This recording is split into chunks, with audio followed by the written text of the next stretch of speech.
Hi అండి, అందరికీ నమస్కారం. నేను మీ వేణుగోపాల్ రెడ్డి ఫ్రమ్ జోష్ ఇన్నోవేషన్స్ ప్రైవేట్ లిమిటెడ్. ఈరోజు ఉన్నటువంటి పరిస్థితుల్లో ఇంకా ఒక 1000 మంది పేరెంట్స్ వరకు మార్కెట్‌లో మేనేజ్మెంట్ సీట్స్ కావాలని తిరుగుతూ ఉన్నారు. గవర్నమెంటు వాళ్ళు చేసుకునే పని వాళ్ళు చేసుకుంటూ పోతున్నారు. ఇప్పుడే టీజీ ఎప్సెట్ వెబ్‌సైట్‌లో left over seats after internal sliding అని ఒకటి పెట్టారు. అంటే ఏ కాలేజీలో స్లైడింగ్ అయిపోయిన తర్వాత ఎన్ని సీట్స్ ఉన్నాయనేది క్యాస్ట్‌ల వారీగా ఇచ్చారు. సో, ఇప్పటి వరకు ఎంసెట్ మొదలైన తర్వాత ఇంత క్లియర్‌గా అయితే ఎప్పుడు ఇచ్చింది లేదు. వార్తాపత్రికల్లో, V6 లాంటి న్యూస్ ఛానల్‌లో ఈ ఇంటర్నల్ స్లైడింగ్ అయిపోయిన తర్వాత మిగిలినటువంటి ఈ సీట్స్‌కి కూడా స్పాట్ అడ్మిషన్స్ రౌండ్ అంటారు దీన్ని. ఈ స్పాట్ అడ్మిషన్స్ కూడా గవర్నమెంట్ గైడ్‌లైన్స్ ఇచ్చి గవర్నమెంటే నింపుతుంది అనేటువంటి వార్తలు మనకి డిఫరెంట్ సోర్సెస్ నుంచి వస్తూ ఉన్నాయి. ఒకవేళ గవర్నమెంట్ నింపితే ఏం జరిగే అవకాశం ఉంది? ఎవరికి సీట్లు వచ్చే అవకాశం ఉందనే విషయాన్ని నేను ఈరోజు ఇది ఎక్కడా అఫీషియల్ ఇన్ఫర్మేషన్ కాదండి. ఎందుకంటే ఇప్పుడు 4th ఫేజ్‌కి సంబంధించినటువంటి పరిస్థితి అయితే ప్రస్తుతానికి ముగిసిపోయినట్టే. కానీ ఏదైతే ఈ రిమైనింగ్ సీట్స్ రావాల్సి ఉందో కాలేజీ యాజమాన్యాలు వాళ్ళ యొక్క ఫైట్‌ని వాళ్ళు కంటిన్యూ చేస్తున్నారు. మంగళవారం రోజు మళ్ళీ కొత్త రిట్ పిటిషన్‌తో వాళ్ళు హైకోర్టు ముందుకు పోతున్నారు. మరి సీట్స్ వస్తాయా? మళ్ళీ వీళ్ళు సుప్రీంకోర్టుకైనా పోయి సీట్లు అయితే తెచ్చుకునే అవకాశం ఉంది. ఎంత పర్సెంటేజ్ ఉందంటే దైవాధీనం.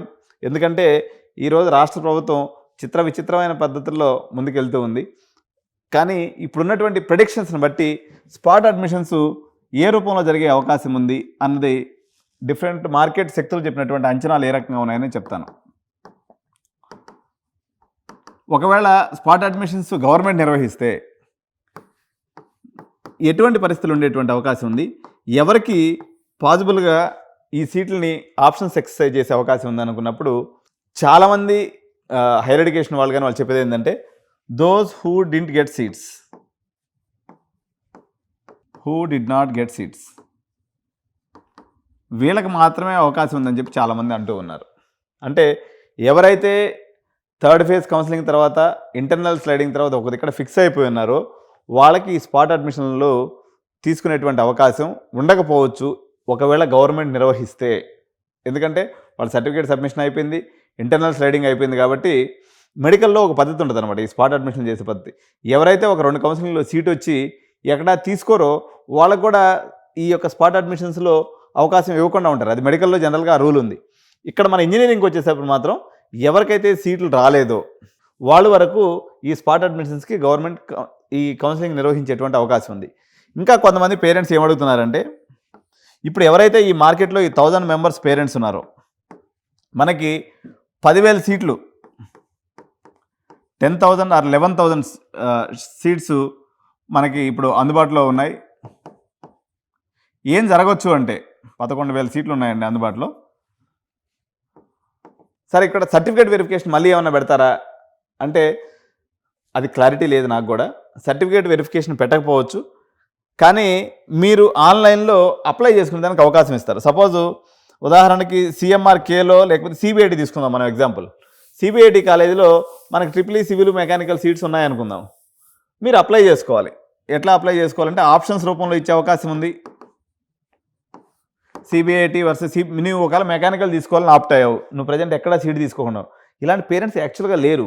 మరి గవర్నమెంట్ అయితే పట్టుదలకు పోతుంది, మేమే కండక్ట్ చేస్తామని చెప్పి వాళ్ళు అంటూ ఉన్నారు. చేసినందువల్ల ఏమి ఇబ్బందులు వస్తాయంటే, ఒకటి 3 ఫేజ్ల్లో అయిపోయినటువంటి వాళ్ళు అక్కడ లాక్ అయిపోయి ఉన్నారు. మిగిలిన 1000 మెంబర్స్ పేరెంట్స్ ఎవరైతే ఉన్నారో వాళ్ళందరూ కూడా CSE సీట్స్ కోసం అడుగుతూ ఉన్నారు. ఈ రిమైనింగ్ మిగిలిపోయినటువంటి సీట్స్లో 7,000 సీట్లు 7,000 నుంచి 8,000 సీట్లు మొత్తం EEE సివిల్ మెకానికల్ సీట్లే మిగిలిపోయి ఉన్నాయి. పెద్ద కాలేజీలో CSE సీట్లు ఏం లేవు. మరి ఏం ప్రాతిపదిక మీద చేస్తారో తెలియదు. ఒకవేళ చేస్తే మాత్రం డెఫినెట్గా వాళ్ళు ఏమేమి కన్సిడర్ చేసే అవకాశం ఉంది. ఇఫ్ గవర్నమెంట్ చేసినట్లయితే they will see EAMCET rank, లేదా ఎంసెట్ ర్యాంక్ ఫస్ట్ ప్రియారిటీ తీసుకోకపోతే JEE ర్యాంక్ని తీసుకునే అవకాశం ఉంది. ఇక్కడ JEE ర్యాంక్ని ఫస్ట్ పెట్టుకొని దాని తర్వాత సెకండ్ వచ్చేసి ఎంసెట్ ర్యాంక్ని తీసుకోవచ్చు. సేమ్ మనకి ఏదైతే మేనేజ్మెంట్ గైడ్లైన్స్ ఉన్నాయో థర్డ్ వచ్చేసి ఇంటర్మీడియట్ పర్సంటేజ్. సో వీళ్ళు ఫస్ట్లో ఇప్పుడు సపోజ్ అది మన CBITలో ఒక మెకానికల్ సీట్ ఉందనుకోండి, ఫస్ట్ అప్లై చేసుకున్నటువంటి మెకానికల్ అప్లై చేసుకున్నలో జేఈ వాడు ఉన్నాడో లేదో గవర్నమెంట్ చెక్ చేస్తుంది. ఒకవేళ వీడు కానీ లేకపోతే ఎంసెట్ ర్యాంక్ కూడా ఎవరన్నా ఉన్నాడేమో చూస్తుంది. ఒకవేళ లేకపోతే ఇంటర్ పర్సంటేజ్ చూసే అవకాశం ఉంది. లేదా ఎంసెట్ ర్యాంక్ పిల్లలందరికీ ఆల్రెడీ సీట్లు అలాట్ చేస్తున్నాయి కాబట్టి ఓన్లీ జేఈ ర్యాంక్స్ బేస్ మీద కూడా తీసుకోవచ్చు.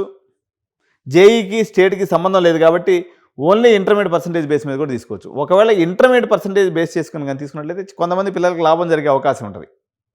ఇప్పుడు దాకా వెయిటింగ్లో ఉండి ఎవరైతే 90% పిల్లలు ఉంటారో వాళ్ళకి at least ECE, triple E, civil, mechanical at least top 10 కాలేజీలో చదువుకునే అవకాశం వస్తుంది.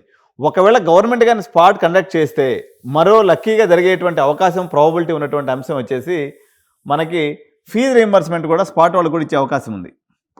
ఒకవేళ గవర్నమెంట్ నిర్వహిస్తే మెయిన్ ఈ ఫీజు రీయింబర్స్మెంట్ దగ్గరే వాళ్ళు వెనక ముందు ఆడుతున్నారు. కానీ రేవంత్ రెడ్డి గారు పోయినసారి జేఎన్టీలో ఒక మీటింగ్ కండక్ట్ చేసినప్పుడు మెకానికల్, సివిల్, ట్రిపుల్ ఈని పరిరక్షించడం మా బాధ్యత అనుకున్నట్టుగా ఒక మాట ఆయన చెప్పుకుంటూ వచ్చాడు.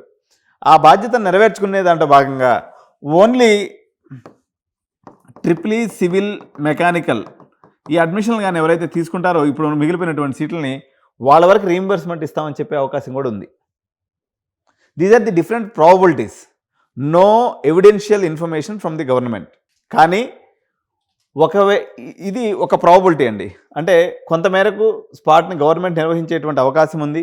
వాళ్ళ రకంగా లీకులు ఇస్తున్నారు. ఈనాడు పేపర్లో వచ్చింది, మళ్ళీ V6 న్యూస్లో వచ్చింది. దీంట్లో కూడా మళ్ళీ దందా నడుస్తుందని చెప్పేసి ప్రభుత్వం భావించినట్లయితే వాళ్ళు దీంట్లో ఉన్నటువంటి చిక్కుముడు ఏంటంటే దీన్ని ఎవరికి అలౌ చేయాలి. సపోజ్ ఓన్లీ జేఈ ర్యాంక్ని, ఎంసెట్ ర్యాంకులు కానీ అలౌ చేసినట్లయితే నెక్స్ట్ ఇయర్ నుంచి ఈ రాష్ట్రంలో నాట్ క్వాలిఫైడ్ స్టూడెంట్కి అవకాశమే ఉండదు. ఇక మంచి కాలేజీల్లో నాట్ క్వాలిఫైడ్ స్టూడెంట్ ఎవరైతే ఉంటాడో, ఎంసెట్ నాట్ క్వాలిఫైడ్ అయిపోతారో వాళ్ళు మేనేజ్మెంట్ సీట్కి అర్హులు కాకుండా పోతారు. అంటే వాళ్ళు ఈ రాష్ట్రం వదిలి ఇంకో రాష్ట్రానికి పోయి చదువుకోవడం ఏదో ఒకటి చేయాల్సి వస్తుంది అనమాట. మరి ఎటువంటి నిర్ణయం తీసుకుంటారనేది మేము కూడా ఉత్కంఠంగా ఎదురు చూస్తున్నాం.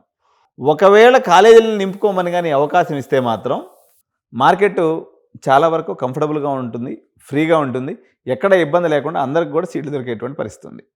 అందరికంటే అందరికి వాళ్ళు కోరుకుంది ఇక్కడ కాకపోవచ్చు, కానీ కొంచెం అటు ఇటు సీట్లు దొరికేటువంటి ఇబ్బంది ఉంది. సో స్పాట్ అడ్మిషన్ల యొక్క పరిస్థితి ఈ రకంగా ఉంటే మరోవైపు నుంచి సరే ఈ స్పాట్ అడ్మిషన్ల వరకు మనం ఈ వీడియో కన్ఫైన్ చేద్దాం. నెక్స్ట్ వీడియోలో మనం చూద్దాం నెక్స్ట్ ఏంటన్నది. Thank you so much. Bye bye.